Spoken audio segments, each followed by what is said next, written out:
Ukraine ने दावा किया है कि उसने रूस के एक अत्याधुनिक लड़ाकू विमान को रूस के ही अंदर निशाना बनाकर उसे बर्बाद कर दिया है। ये रूसी एयरबेस यूक्रेन रूस सीमा से करीब 600 किलोमीटर दूर है, यानी कि जहां पर लड़ाई चल रही है जिस सीमा पर, वहां से करीब 600 किलोमीटर दूर है। ये दावा ऐसे समय में किया गया है जब कुछ ही दिन पहले यूक्रेन के सहयोगी देशों ने, खासकर अमेरिका और जर्मनी ने, उसे इस बात की इजाजत दी है कि जो हथियार उन्होंने यूक्रेन को दिए हैं उसके जरिए वो रूस के अंदर मिलिट्री टारगेट पर वार कर सकता है।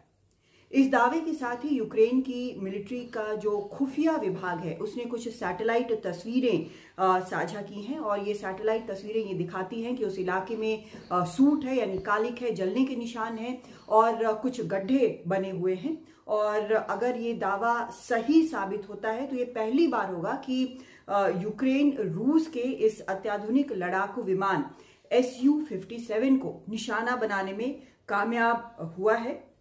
ये हमला शनिवार को दक्षिणी रूस के अख्तुबिंस्क एयर बेस पर हुआ है। हालांकि रूस के अंदर इस हमले में क्या इस्तेमाल हुआ है, कौन सा हथियार इस्तेमाल हुआ है, क्या किसी और देश ने जो हथियार दिया था वो इस्तेमाल हुआ है या कुछ और इस्तेमाल हुआ है, इसके बारे में कोई जानकारी नहीं दी गई है। लेकिन जो जानकार इस पूरे मामले को फॉलो करते हैं, जो डिफेंस के हथियारों को देखते हैं, उनका ये मानना है कि दूरी को देखते हुए यूक्रेन ने शायद ड्रोन्स के जरिए इस एयरबेस पर हमला किया और इस विमान को, इस लड़ाकू विमान को निशाना बनाने में कामयाब हुए। ये लड़ाकू विमान काफी अल्ट्रा मॉडर्न है, काफी अत्याधुनिक है और स्टेल्थ ऑपरेशन में, यानी बिना रडार पर आए, बहुत ज्यादा दिखे हुए ये जो ऑपरेशन है, जो हमला है, वो कर सकता है और इसमें इसका इस्तेमाल किया जाता है। बताया यह जाता है कि पिछले ही साल रूस ने 10 से कुछ ज्यादा इस तरह के विमान जो हैं वो हासिल किए हैं। हालांकि यूक्रेन के इस दावे पर अभी तक रूस की कोई प्रतिक्रिया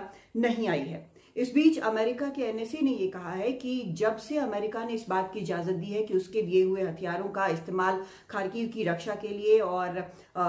रूस के अंदर मिलिट्री बेस के इस्तेमाल, मिलिट्री ठिकानों को निशाना बनाने के लिए इस्तेमाल किया जा सकता है, तब से खार्किव में जो रूस का बेहद तेज हमला हो रहा था वो स्टॉल हुआ है, उसमें कमी आई है, उसकी तेजी में कमी आई है। हालांकि रूस यूक्रेन युद्ध के 2 साल से ज्यादा हो रहे हैं, अभी तक कोई भी शांति की उम्मीद नजर नहीं आ रही है। शांति सम्मेलन भी एक होना है स्विट्जरलैंड में, लेकिन उसमें रूस को न्योता नहीं है, कई और देश उसमें नहीं जा रहे हैं और उससे बहुत ज्यादा कुछ निकलकर सामने आएगा ये लगता नहीं है। हालांकि इस तरह के हमले अगर यूक्रेन जो है वो रूस के अंदर करता रहा तो ये भी आशंका जताई जा रही है कि लड़ाई जो है और भयावह रूप धारण कर सकती है। दिल्ली से कादम्बिनी शर्मा, एनडीटीवी इंडिया।